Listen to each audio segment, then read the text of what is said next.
Vous me dites qu'il y a 7 800 000 femmes de plus que les hommes. Si tous les hommes en Amérique se mariaient, il y aurait plus d'époux pour les 7 800 000 femmes qui restent. Voilà un problème.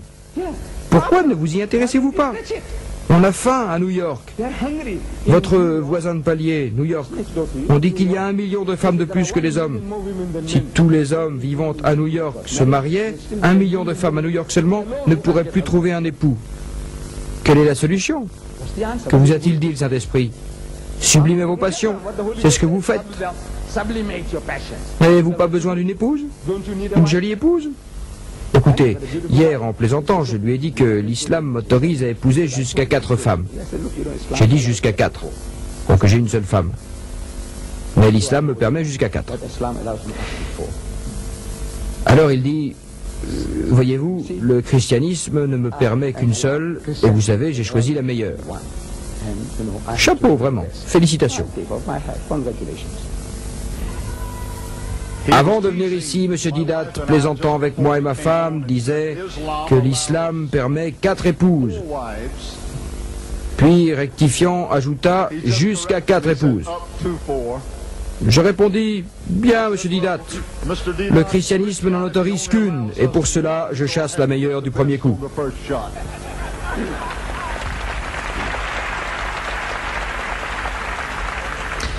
Il a résolu le problème d'une seule femme, mais il y en a 7 800 000. Et non seulement 7 800 000, à supposer que tous les hommes se marient. Vous avez les homosexuels à New York. Le tiers des hommes sont homosexuels, sodomites, le tiers. Si tous les hommes à New York se mariaient, 1 million de femmes resteraient seules. Mais un tiers des hommes à New York sont homosexuels, sodomites.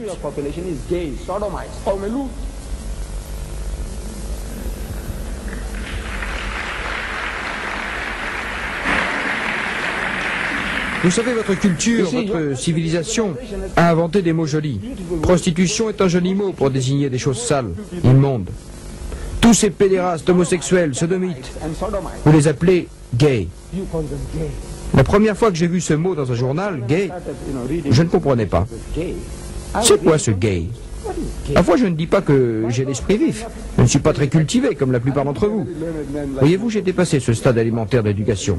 J'ai parlé, tellement parlé que j'en suis venu à parler tout seul. Académiquement parlant, vous êtes pour la plupart plus instruits que moi. Mais j'ai appris ce mot gay quand j'étais enfant, à l'école. Ils m'ont fait apprendre des poèmes à l'école. Mon professeur, des poèmes. Un de ces poèmes dit gay. On disait de quelqu'un, il est gay. Il est gay. C'est-à-dire, il est très jovial, qu'il soit homme ou femme. Cette femme est gay. Cet homme est gay. J'ai rien pensé. Et maintenant, on parle tout le temps de gay. C'est quoi un gay? On dirait quelque chose de suspect. La façon dont ils écrivent sur les gays. Maintenant, je sais que ça désigne un homosexuel. Vous employez un si joli mot dans un sens ignoble. Si je disais notre président est gay...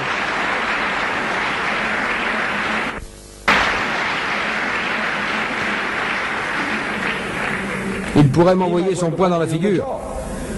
Il me dirait, pour qui me prenez-vous? Où avez-vous déniché ce mot? Et alors je lui dirais, quand j'étais à l'école, on nous a appris de jolis mots que j'ai beaucoup aimés. Voilà, c'est tout. Dieu Tout-Puissant les a châtiés en leur envoyant le sida. Quel joli mot, sida, pour dire syndrome de déficience de l'immunité acquise. Ils emploient l'abréviation sida. Une maladie sale, immonde. Dieu Tout-Puissant vous a châtié. Voyez-vous, vous n'avez pas trouvé les solutions. L'islam apporte des solutions à vos problèmes. Épousez ce qui vous plaît comme femme, 2, 3 ou 4, mais si vous craignez d'être injuste, n'épousez qu'une.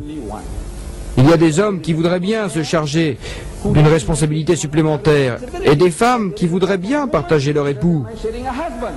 Mais votre loi ne le permet pas. Il voudrait bien.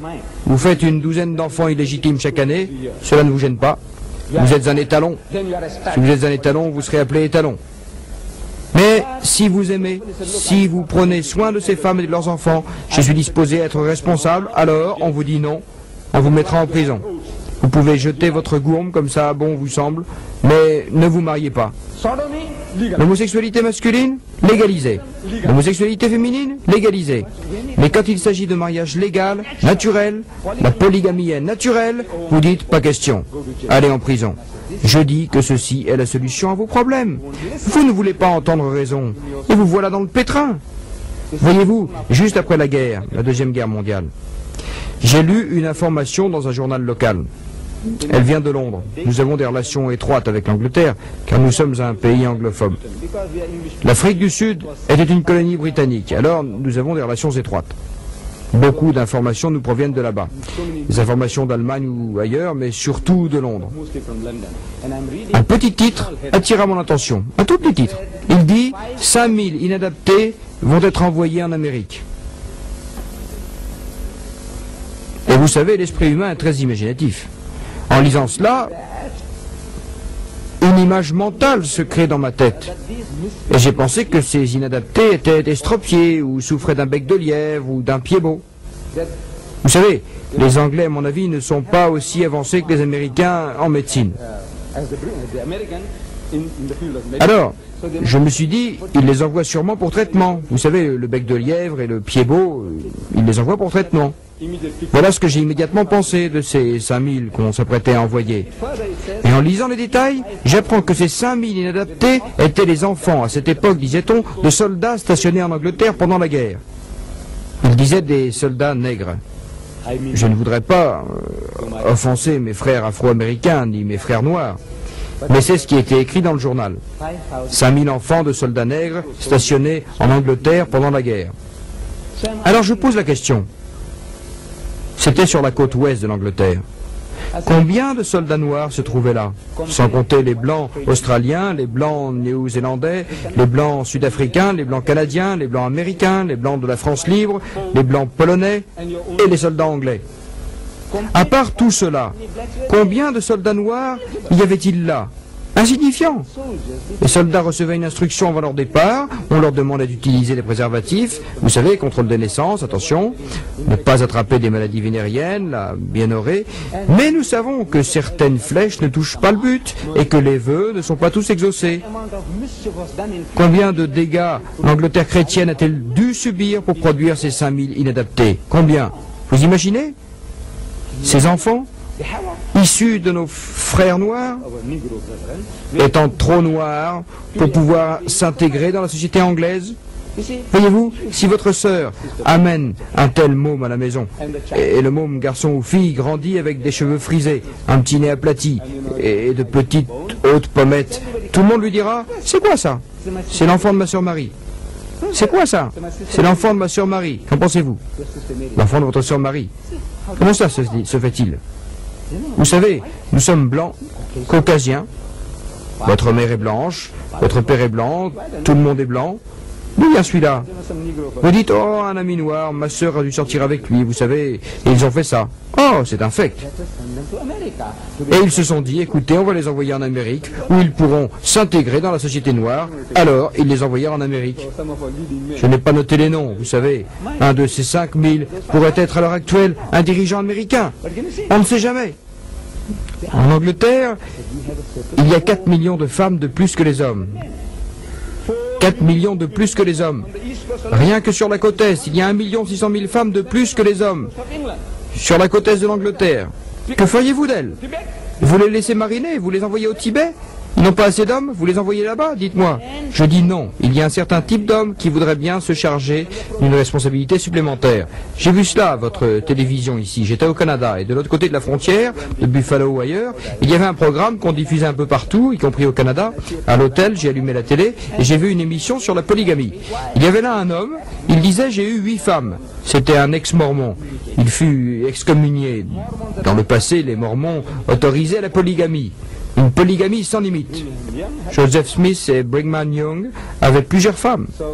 Mais maintenant, à cause des pressions exercées par les autres communautés, vous les Mormons, combien de femmes vous avez? Vous les Mormons? Et il donnait des chiffres étonnants sur la situation actuelle. 20 000 Mormons furent excommuniés parce qu'ils avaient plus d'une femme. Ils avaient